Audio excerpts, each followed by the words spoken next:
Estamos de regreso en JN Noticias y vamos con lo anunciado. Nos acompaña el doctor Luis Lamas Puccio, experto en Derecho Penal y Prevención en Lavado de Activos. Doctor, ¿cómo está? Bienvenido. ¿Qué tal? Muy buenos días, gracias por la invitación. Muchísimas gracias a usted por acompañarnos. Sin duda, el tema es importante y es parte, por supuesto, del proyecto de ley del Código Electoral. Luchar contra el dinero de lavado de activos que puede ingresar en campañas electorales y que lo hemos visto durante muchos años a través de muchos tipos de denuncias también. Sí, claro, esto es una constante que se ha convertido ya en un problema histórico en el país, en tanto que no hay mecanismos, digamos, de carácter penal para poder fiscalizar el origen de los dineros, de los fondos con los cuales los partidos se proveen de recursos económicos para poder financiar sus campañas políticas. Y es un tema agudo porque en el Perú, pues, como todos sabemos, el tema de la corrupción es un elemento, es un componente, es un problema que mantiene una presencia constante, permanente y que además distorsiona cualquier política de Estado.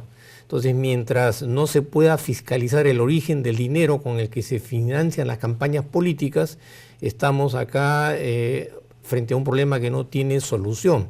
De acuerdo a las últimas modificaciones que se han hecho, cada día se amplía la lista de sujetos obligados a informar a la unidad de inteligencia financiera cuando detectan transacciones financieras o operaciones que tienen, digamos, características inusuales. Entonces, la propuesta sería que los partidos políticos sean incorporados dentro de la lista de los sujetos obligados a informar a la unidad de inteligencia financiera cuando hay financiamiento o hay aportes de dinero que no tienen, digamos, no han cumplido con ciertos protocolos. Entonces, no solamente habría que incorporar a los partidos políticos como sujetos obligados, sino que además obligar a los partidos políticos bajo responsabilidad de carácter penal que incorporen a los denominados oficiales de cumplimiento, porque el partido político es una asociación, es un ente abstracto. Quien tendría que responder personalmente frente a cualquier eventualidad de haber lavado dinero sucio es el oficial de cumplimiento, que podría ser el secretario del partido o el presidente del partido o el tesorero del partido. ¿Por qué? Porque dentro de las modificaciones que se han hecho al Código Penal y a la legislación que reprime el delito de lavado de activos está el delito de omisión o de retardo de comunicación cuando hay información por parte del sujeto obligado respecto a aportes de dinero sobre los cuales existen sospechas fundadas de que ese dinero es sucio. Ese sin duda es un mecanismo de control, pero vayamos un poco antes. Ese mecanismo nos ayudaría a transparentar, a fiscalizar, a supervisar el dinero, pero ¿de dónde viene? Es decir, ¿quiénes deberían ser pues aquellos, ¿no? Que puedan tener esta consideración para financiar campañas políticas, para financiar partidos políticos? El Código Electoral nos dice y tiene muchas series de iniciativas. Hablemos, por ejemplo, de aquellos que son sentenciados o que están investigados en principio por delitos de narcotráfico y lavado de activos. Claro, acá también hay otro problema en el sentido de que tú no puedes recortar derechos a una persona hasta que esta persona no esté sentenciada y esta sentencia esté consentida y ejecutoriada. Por lo tanto, entenderíamos que esa persona que tiene ese estatus jurídico no reúne condiciones morales para poder aspirar a cumplir una función pública. Lo que sucede en la práctica es que los juicios en nuestro país duran años. Entonces tampoco tú no puedes esperar que una situación jurídica tenga que ser resuelta durante 5 años porque evidentemente estás recortando el derecho a esa persona a sus aspiraciones de carácter político. Es evidente que hay intereses en que esto no se esclarezca. ¿Por qué? Porque muchas de las personas o algunas de las personas que tienen este tipo de aspiraciones, dado su trayectoria poco clara que ha tenido en términos de antecedentes, se han visto involucradas en delitos de corrupción, en delitos de lavado de activos, y esto es un componente, digamos, en el sentido de que mientras no haya una legislación adecuada que pueda fiscalizar la trayectoria ética, moral de una persona, esa persona no podría postular a un cargo público. y eso lo vemos no solamente en los términos de lo que significa la función pública, que claro que es lo más importante, pero también en la vida privada de muchas personas. ¿Es encontrar un término medio entre la moralidad para luchar contra la ilegalidad? Mira, el sistema normativo es el que marca las pautas, ¿no? Entonces, yo creo que dada la situación de crisis moral por la que atraviesa el país en los momentos actuales, con todo lo que estamos viendo y lo que hemos visto en años atrás, yo creo que habría que radicalizar los marcos legales a los efectos de, en la medida de lo posible, establecer mucho mayores exigencias para que personas que no reúnen estas condiciones no puedan aspirar a una función pública hasta que no hayan resuelto su situación jurídica, ¿no? Entonces, acá hay un compromiso de los sectores involucrados, el Parlamento, el Ejecutivo, que son aquellos entes que deberían plantear iniciativas legislativas para poder disponer de un marco legal que le dé credibilidad al sistema electoral, porque las condiciones actuales me permiten imaginarme que el sistema electoral está bastante desprestigiado y eso se materializa en los resultados que tenemos frente a la forma y la manera cómo se hace política en nuestro país. Y ojo, sin que esas exigencias se entiendan como obstáculos, porque finalmente lo que queremos es partidos políticos más sólidos. Mira, los partidos políticos son el punto de partida, es la partida de nacimiento para un sistema democrático medianamente consolidado. Si no hay democracia dentro de los partidos políticos, si no hay transparencia en cuanto al manejo de los recursos económicos dentro de los partidos políticos, y si en efecto no existen personas que no tienen condiciones morales como para poder representar a una agrupación política, la forma y la manera, cómo se va a hacer la política y cómo se ejerce la democracia en el país, van a ser el espejo sobre la manera y la forma como se manipula los intereses dentro de las agrupaciones políticas. Por eso que la política en nuestro país está tremendamente desprestigiada. El ciudadano común y corriente no cree en los políticos. ¿Por qué? Porque evidentemente la vida partidaria dentro de los políticos no es la más adecuada. Entonces yo creo que habría que empezar por depurar y tratar de desarrollar un sistema legal, jurídico, interno, administrativo, para que los partidos políticos sean verdaderos espacios de democracia, en donde todos aquellos que aspiran a hacer política tengan las oportunidades de poder postular dentro de sus agrupaciones políticas y que sean quienes representan a esas agrupaciones políticas personas que han sido democráticamente elegidas dentro de los partidos políticos. Si hablamos de democracia interna y seguimos, por supuesto, con el objetivo de fortalecer partidos, la eliminación del voto preferencial, por ejemplo, se discute mucho también en torno, ojo, al tema de prevención del lavado de activos, ¿no? Porque dicen que quien más dinero pone en campaña finalmente es el que va a ser elegido. Claro, los últimos años nos han puesto en evidencia que quien no tiene dinero en grandes cantidades no puede aspirar a la política. Y eso es un escenario especialmente antidemocrático, porque entendemos que todas las personas tienen las mismas aspiraciones, pero si no tienes dinero en el Perú, no puedes tener una aspiración política. Y los últimos acontecimientos en materia electoral han puesto en evidencia que hasta la fecha no se sabe a ciencia cierta cuál es el origen del dinero que ha servido para financiar las campañas políticas en los últimos 15 o 20 años en el país.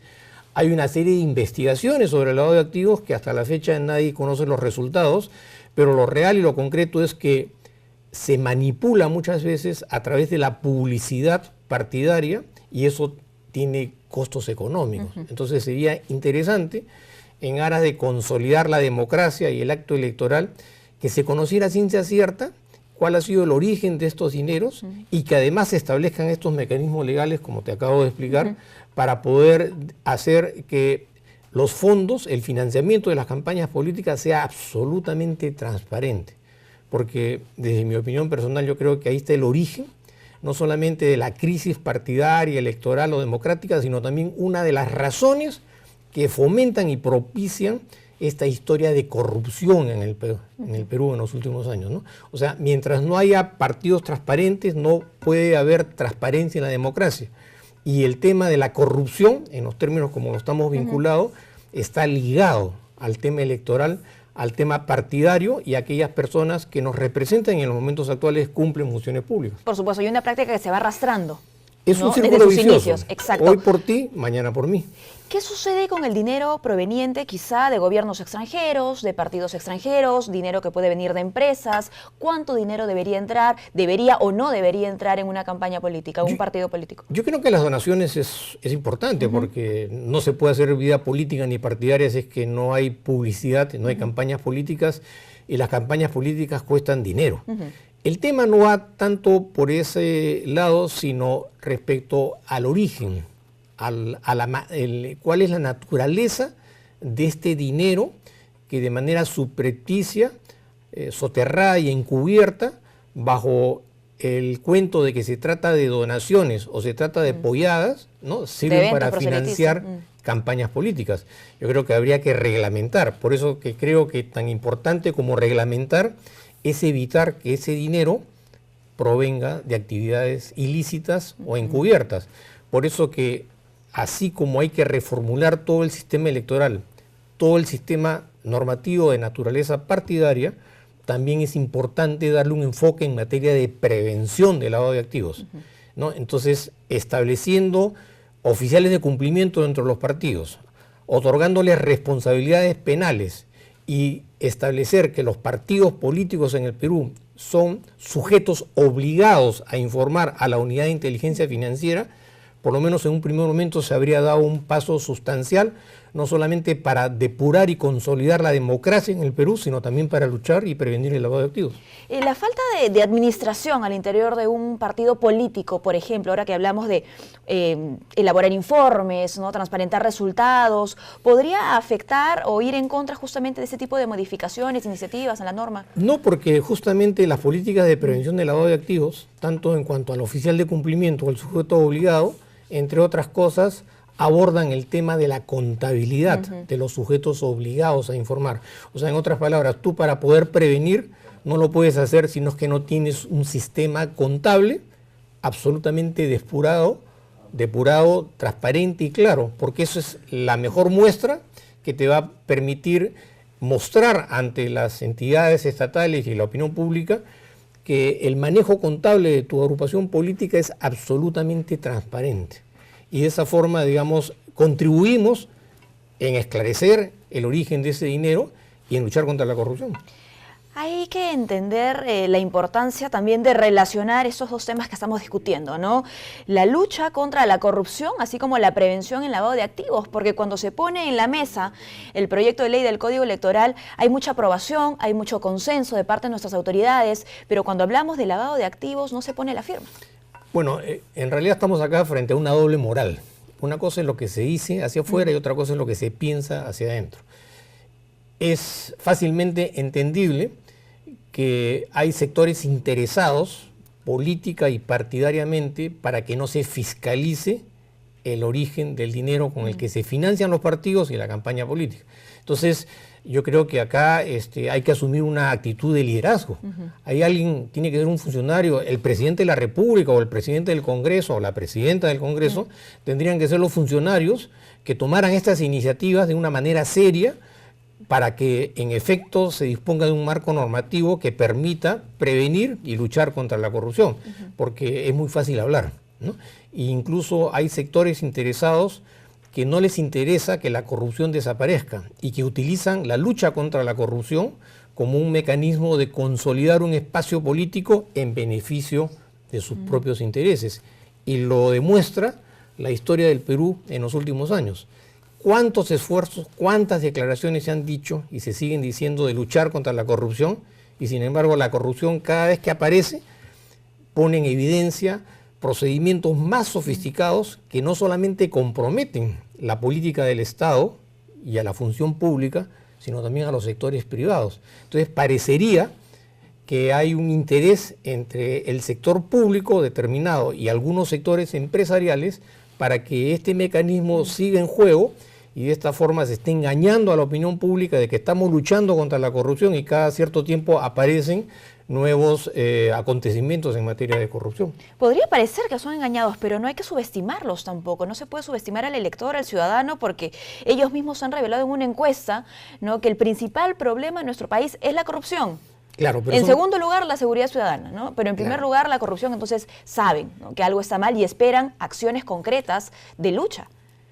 Como tú dices, son encuestas, ¿no? O sea, lo que define el resultado de las acciones son hechos concretos, ¿no? Entonces, en los últimos 20 años vivimos bajo encuestas y bajo una creciente insatisfacción de la ciudadanía, porque la ciudadanía se siente burlada, ¿no?, frente a estas estrategias o políticas anticorrupción, cuando la corrupción es un hecho cotidiano que no solamente tiene dimensiones judiciales, sino incluso mucho más sofisticadas, ¿no?, respecto a aspectos que la ley no define, como pueden ser, por ejemplo, el financiamiento de los partidos políticos, el lobby, ¿no?, que el lobby también es un tema fronterizo entre lo delictivo y lo no delictivo, y una serie de aspectos que no son fácilmente perceptibles por el común denominador de los ciudadanos, porque requiere especialización, porque requiere estar ubicado en un cargo público que te permita conocer eso,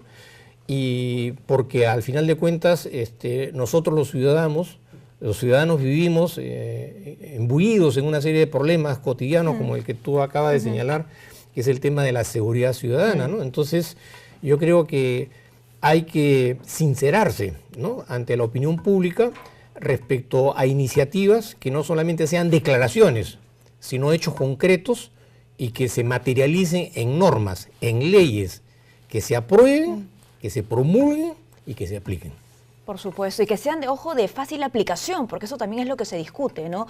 Hagamos un cuerpo normativo, integral, sistemático, en el que se vea el consenso, ¿no? Y que lo vemos, consenso del Ejecutivo, de los entes electorales, pero que además sea de fácil aplicación, para que no hayan vacíos.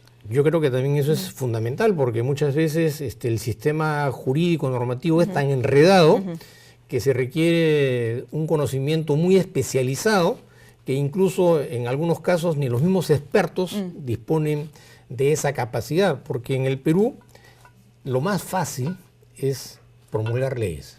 O sea, las reformas se hacen en un papel, pero en la práctica nunca sucede. Entonces vemos un sistema normativo tan enrevesado y frondoso que realmente no es fácil de acceso para la persona común y corriente, ¿no?, que es la dimensión que en última instancia donde se materializa toda iniciativa legislativa. O sea, las leyes están hechas para favorecer al ciudadano común y corriente, al hombre de la calle, ¿no?, que vive imbuido en otro tipo de problemas. Por supuesto. Muchísimas gracias, Gracias doctor, por habernos acompañado, por esta conversación, por la reflexión, por supuesto, y por aquellos mecanismos que ha compartido el día de hoy para evitar el lavado de activos en campañas electorales.